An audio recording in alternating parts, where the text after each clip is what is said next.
एक समय की बात है जब ऐसा ही कर्मकांड 600 वर्ष पूर्व के पंडित काशी शहर की गंगा दरिया में कर रहे थे।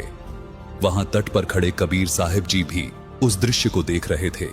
जैसा कि कबीर साहिब जी ने अपने दोहों और लोकोक्तियों के माध्यम से अंधविश्वास और पाखंडवाद पर गहरी चोट दी है, इसी प्रकार से उस समय भी कबीर साहिब जी ने पंडितों के इस भ्रम को तोड़ने के लिए आगे क्या प्रतिक्रिया की और कैसी थी उनकी वो अद्भुत लीला, जानने के लिए देखिए उस समय के पुरातन दृश्य को फिर साक्षात करती हुई ये 2D एनिमेशन वीडियो। एक समय कबीर साहब सुबह के समय गंगा घाट पर चले गए।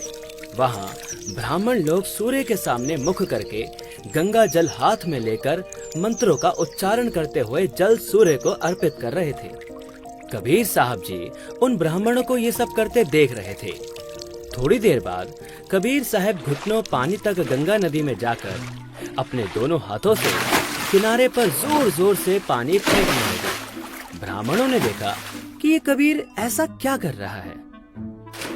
उन्होंने कबीर साहब जी से पूछा, हे कबीर, तू ये क्या कर रहा है? हे ब्राह्मण, मैंने आपसे नहीं पूछा कि आप क्या कर रहे थे, तो फिर आप मुझसे क्यों पूछ रहे हो कि मैं क्या कर रहा हूँ?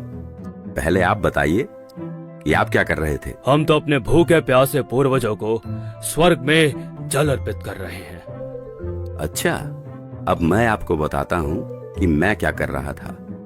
दरअसल मैंने अपनी झोपड़ी के आगे एक छोटी सी बगीची लगा रखी है। मैं उसे सींच रहा हूँ। अरे भाई, तुम्हारी झोपड़ी तो यहाँ से काफी दूर है, उसे ये पानी कैसे मिलेगा? हे ब्राह्मण, एक बात बताओ, जब लाखों मील दूर स्वर्ग में ये जल अर्पित हो सकता है, आपके पूर्वजों को ये जल प्राप्त हो सकता है, तो 2 मील दूर जाने में इस जल को भला क्या परेशानी होगी? तो दर्शकों, इस प्रकार कबीर साहिब जी का ये सटीक तर्क सुनकर काशी के पंडित जी समझ गए कि हमारी ये क्रियाएं व्यर्थ हैं। कबीर साहिब जी ने उन्हें यहाँ ये भी समझाया कि आप एक ओर तो कह रहे हैं कि आपके पितर स्वर्ग में हैं, दूसरी ओर कह रहे हैं उनको पीने का पानी नहीं मिल रहा, उनको सूर्य को अर्घ देकर जल पार्सल करते हैं।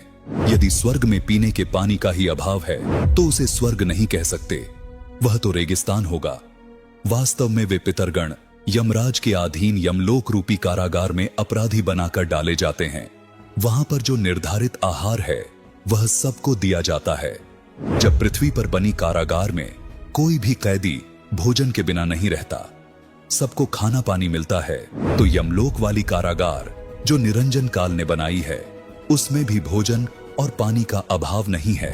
यह 2D एनिमेशन वीडियो संत रामपाल जी महाराज के सत्संग प्रवचन से लिया हुआ केवल अंश मात्र है।